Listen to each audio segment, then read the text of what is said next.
நாம சொன்னதை நிச்சயமா அங்க அட்லீஸ்ட் ஒரு 4 பேராவது சொல்ல மாட்டாங்க. அது நச்சுன்னு அவன் மனசுல பதியும். சொத்து சொத்து சொத்து உன்னை மருமகளா நினைக்கும் போது என் பிள்ளைய நானே சாக்கடையில தள்ளிட்டனோன்னு நினைக்கிறேன்.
காளை ராசி என் ராசி பொருத்தம் தான் நான் யோசி அது பொருந்தாவிட்டால் சந்நியாசி. இந்துவுக்கு திரு பொருத்தமான ஜோடியா கிடையாது.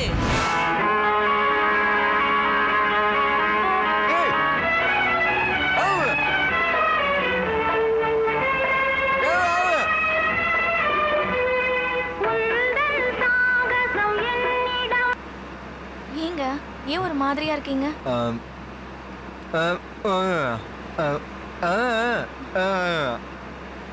அப்போ கல்யாண மண்டபத்துக்கு போன உடனே மொய் எழுதிட்டு உடனே கிளம்பிடலாங்க.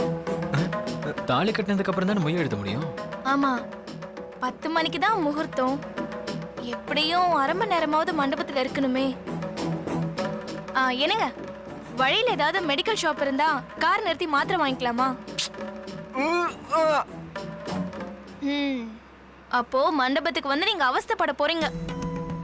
அதுவும் அவினாசில இருக்கிறவங்க சித்தி வந்தாங்கன்னா சாம்பார்ல உப்பு இல்ல, காப்பில சக்கரை இல்ல, பொண்ணு சிகப்பா இல்ல, பையன் குட்டையா இருக்கான்னு ஊர்க்கதை முழுக்க பேசுவாங்க. அப்புறம் கண்ணுல படுற புது ஜோடியெல்லாம் காலி தாங்க. நீ ராஜா மாதிரி இருக்க, உன் பொண்டாட்டி ஏன் வாங்க மாதிரி இருக்கான்னு மொக்க போட போறாங்க. அப்படி ஆரம்பிச்சுதானே உங்க பெரியப்பா பையனுக்கும் அவரோட வைஃப்க்கும் சண்டை வந்தது. இவனுக்கு மச்சான், அதனாலதான் இவ்வளவு அழகான பொண்டாட்டி கிடைச்சிருக்கான்னு ஊரே சொல்ல போகுது. அழகுக்கு இந்து, அந்தஸ்துக்கு உங்க தம்பி. இருந்தாலும் பாக்குறவங்க பார்வைக்கு அந்தஸ்தெல்லாம் தெரியாதுல்ல.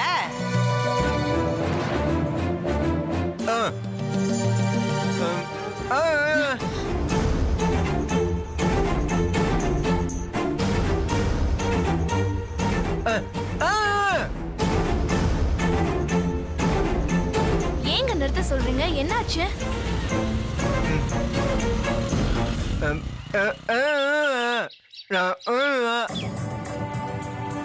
அருள், காரை திருப்புங்க, முதல்ல ஹாஸ்பிட்டல் போலாம்.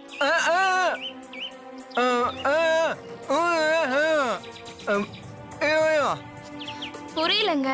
இப்ப மண்டபத்துக்கு போலாமா இல்ல வீட்டுக்கே போயிடலாமா? இல்லங்க, நம்ம வீட்டுக்கே போயிடலாம்.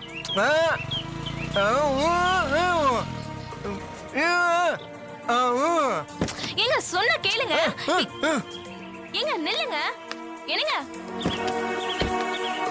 எங்க எங்க போறீங்க? சொன்னா கேளுங்க, கல்யாணத்துக்கு போயிட்டு போலாங்க.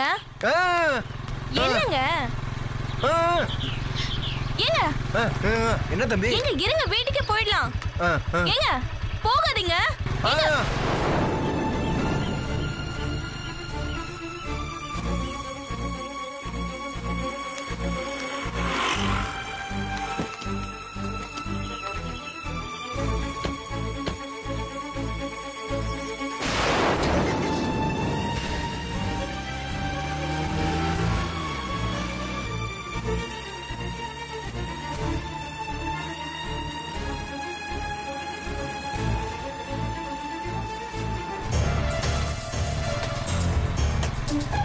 என்ன தம்பி கார்ல இருந்து இறங்கிட்டீங்க? எதுவும் பிரச்சனையா? என் பையனுக்கு பொண்ணு தேடி அலைஞ்சுக்கிட்டு இருக்கேன், ஒண்ணு அமைய மாட்டேங்குது. ஆனா நீ கொடுத்து வச்சேன்ப்பா, எலி மாதிரி பொண்டாட்டி அமைஞ்சிருக்கா. ஏன் தம்பி? ஏன் என்னாச்சு தம்பி? எங்க போற? உட்காருங்க போலாம்.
சரி வள்ளியம்மா, இப்ப நாம என்ன பண்ணணும் அதை சொல்லு. இன்னும் எனக்கு லட்சுமி மேல நம்பிக்கை இருக்குங்க. இப்ப அவளை திட்டிட்டு நான் புலம்புறேன் பாருங்க. அதே போல அவளும் நம்மள திட்டினதை நினைச்சு புலம்பிட்டு தாங்க இருப்பா. ஓஹோ, அப்படின்னா அவளே வந்து பேச வேண்டியதானே? தேனு, இது ஒரு பெரிய சண்டையா மனசுல வச்சுக்காதம்மா. இது நம்ம குடும்பத்து மேல பட்ட திருஷ்டி. அதனால இதை யாருமே பெருசுப்படுத்தாதீங்க.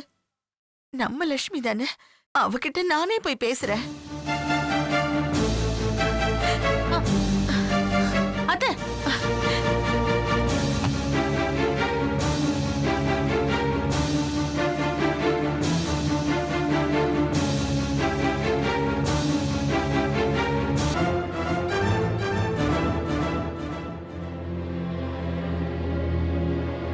லட்சுமி, என் மனசு கேட்கலம்மா. உன்னை போய் சாக்கடன் திட்டம்மா. இப்படி எல்லாம் கோவத்துல வந்து விழற வார்த்தை தான் மனசுக்குள்ள அரைச்சுக்கிட்டே இருந்து அது பகையா மாறிடுது.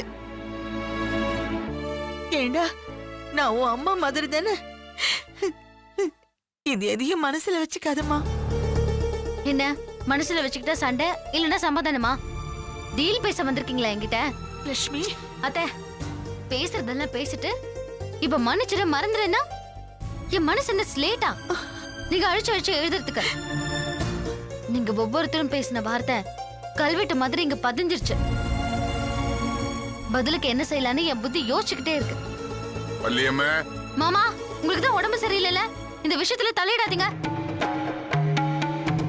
அத்தை, நான் அப்பவே சொல்லல அத்தை. நீங்களே எதுக்கு அத்தை முதல்ல வாய்க்குள்ள தலையை கொடுக்குறீங்க? என்ன, உங்களுக்கு திட்டுறதுக்கு சந்தர்ப்பம் கிடைச்சிருக்கு, நல்லா பயன்படுத்திக்கோங்க. உங்களை யார் தடுக்கிறதுக்கு இல்ல, திட்டுங்க. இத பாரு, நான் பொறுமையா பேசி பிரச்சனையை தீர்த்து வைக்கலான்னு பாக்குறேன். இன்னும் உன் கோவம் தேரலையா? சரி, நான் அப்புறமா வந்து பேசுறேன். அத்தை, எப்ப பேசினாலும் என் முடிவு மாற போறது இல்ல. தனியா போறதுதான் எல்லாருக்குமே நல்லது. கூட்டு குடும்பமா இருக்கணும்னு நினைச்சா என்னையும் வெற்றியும் விட்டுருங்க. அதான் இவங்க எல்லாரும் இருக்காங்கல்ல, அவங்க எல்லாரும் கூடயும் சேர்ந்து சந்தோஷமா இருங்க. நான் ஒண்ணு வேண்டான்னு சொல்லலையே. லட்சுமி, எதுவா இருந்தாலும் காலையில பேசிக்கலாம். நான் பேச வேண்டான்னு சொல்றேன். இது பாருங்க, இதுதான் என்னோட முடிவு. பிரிச்சு கொடுத்துருங்க. அதுக்கப்புறம் எப்பவும் போல சந்தோஷமா இருக்கலாம். இது பாருங்க, நீங்களும் மாமாவும் தாராளமா எங்க வீட்டுக்கு வரலாம், தங்கலாம், போலாம். ஆனா எங்களோட பங்கு எங்களுக்கு வேணும். வள்ளியம்மா, இப்ப நீ வர போறியா இல்லையா? கூப்பிடறாருல, போங்க. சீக்கிரமா பேசி ஒரு முடிவுக்கு வாங்க. என்னால ரொம்ப நாளா வெயிட் பண்ண முடியாது.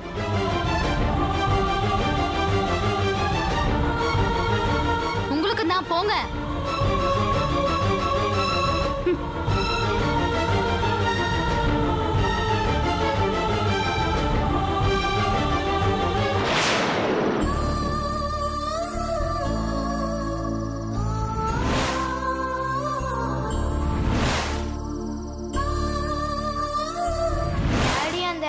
கட்டி பிடிச்சதுனால தானே அழுகுற.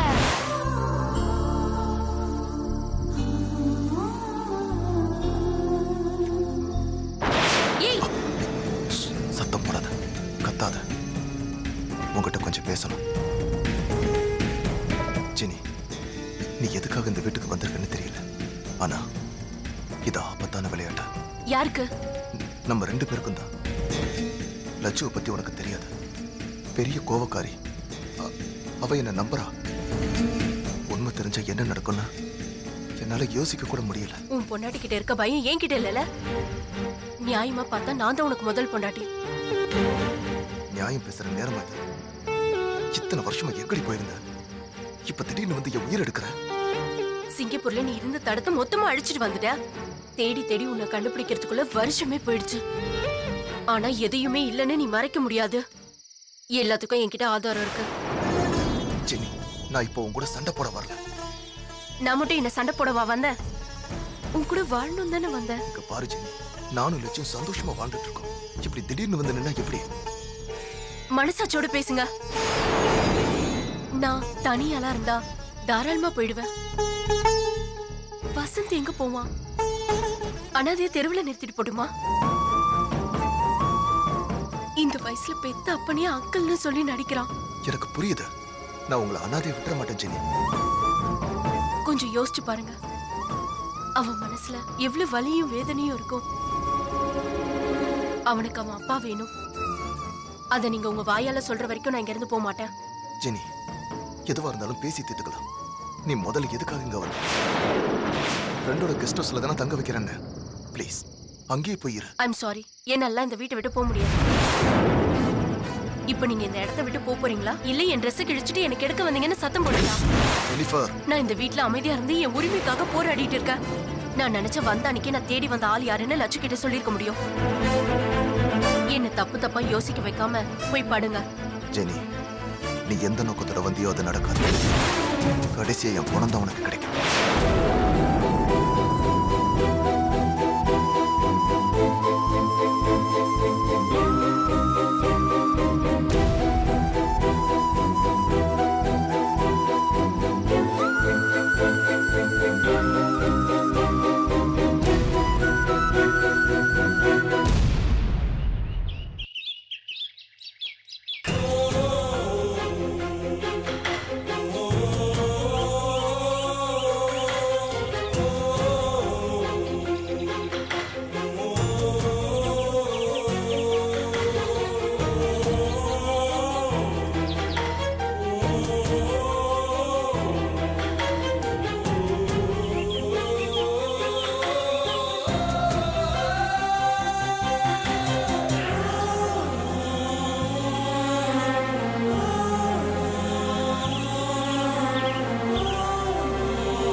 லக்ஷ்மி, உனக்கு என்னதான் ஆச்சு? ஏன்டி இப்படி எல்லார் உயிரும் எடுக்கிற? எனக்கும் இதே கேள்விதாங்க தோணுது. உங்க எல்லாருக்கும் என்னதான் ஆச்சு? ஒருத்தருக்கு கூட சரியா காது கேட்காதா? பா, மாத்தி மாத்தி அதே கேள்வியே கேக்குறீங்க. எல்லாரும் இருக்கும்போது தானே சொன்னேன். அத்தை மாமாக்கு அப்புறம் இது எனக்கு இது உனக்குன்னு அடிச்சிட்டு இருக்கிறதுக்கு பதிலா நீட்டா 4 பசங்களுக்கும் பிரிச்சு கொடுங்கன்னு கேட்டேன். இது ஒரு தப்பா? ஓங்கி அரையணும் போல இருக்கு. அதான் ஏற்கனவே அடிச்சிட்டீங்கல்ல. இப்ப என்ன மறுபடியும் அடிக்கணும்னு ஆசையா இருக்கா? அடிங்க அடிங்க. ஆனா என் முடிவுல எந்த மாற்றமும் இல்ல. சரி, சொத்து பிரச்சனை அப்புறம் பேசிக்கலாம். முதல்ல நீ நடந்ததுக்கு அம்மா கிட்ட வந்து மன்னிப்பு கேளு. வா. நான் எதுக்கு மன்னிப்பு கேட்கணும்? நான் என்ன தப்பு பண்ணேன்? நான் உன்கிட்ட ரொம்ப பொறுமையா பேசிக்கிட்டு இருக்கேன். இதே பொறுமை எப்பவும் இருக்காது.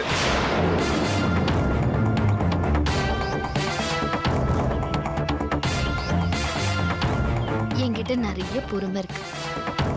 நான் வெயிட் பண்றேங்க. எப்ப எல்லாத்தையும் முடிச்சு கொடுக்குறாங்கன்னு போய் கேளுங்க. இப்படி பேசி பேசிதான் ஒரு சின்ன பிரச்சனை பெருசா வளர்ந்திருக்கு. முதல்ல பேச்ச குறை.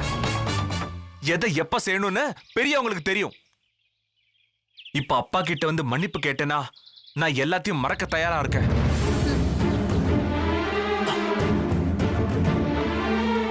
நான் எதுக்கு மன்னிப்பு கேட்கணும்?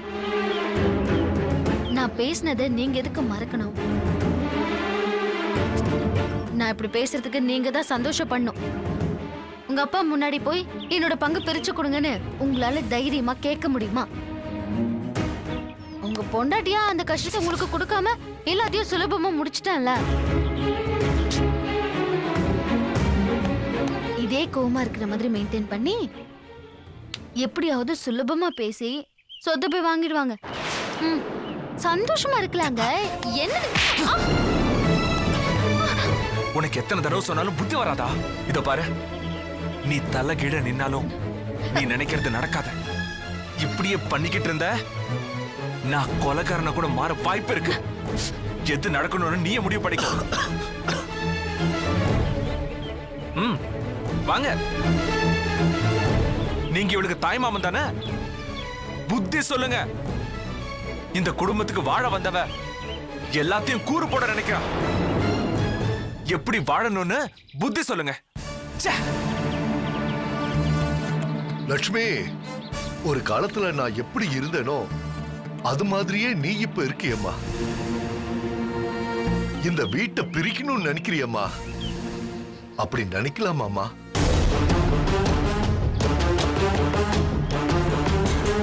அப்படி நினைக்கலாமா?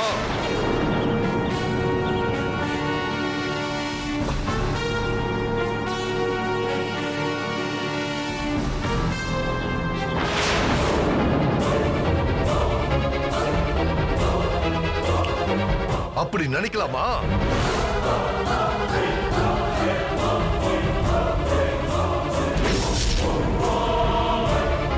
அப்படி நினைக்கலாமா? அப்படி நினைக்கலாமா?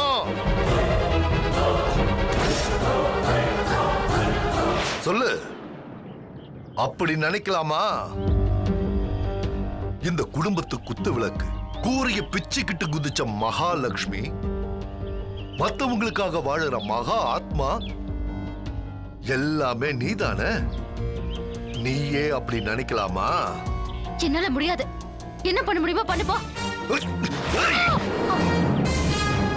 இத பாரு, என் கையில மாட்டி இருக்கிறது உன்னோட கழுத்து இல்ல, இந்த குடும்பத்தோட உச்சி முடி. இத பிடிச்சு நான் ஆட்ட ஆட்ட மொத்த குடும்பமும் ஆடும். நீ எப்ப ஆட்டத்தை நிறுத்துறியோ, எப்ப என் பேச்ச கேட்க மாட்டேன்னு சொல்றியோ, அந்த நிமிஷம் எனக்கும் உனக்கும் மட்டுமே தெரிஞ்ச இந்த குடும்பத்தோட இன்னொரு பக்கத்தை எல்லாரும் முன்னாடியும் போட்டு ஒட்டப்ப.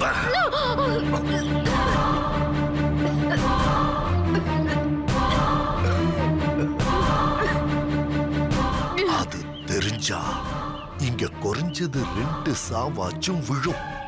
இந்த குடும்பத்தை தாங்கி பிடிக்கிற தூணுங்க எல்லாம் இருந்த இடம் தெரியாம தூள் தூளாயிடும்.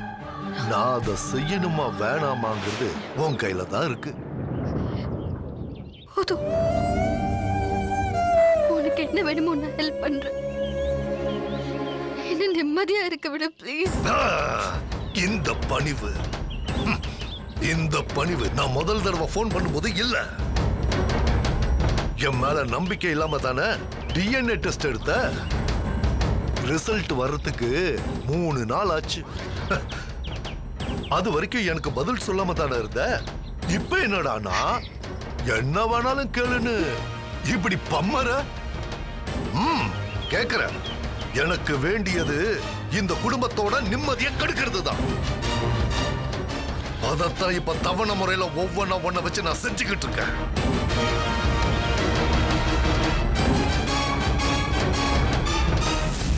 இங்க பாரு, எப்போ நடந்த தப்புக்காக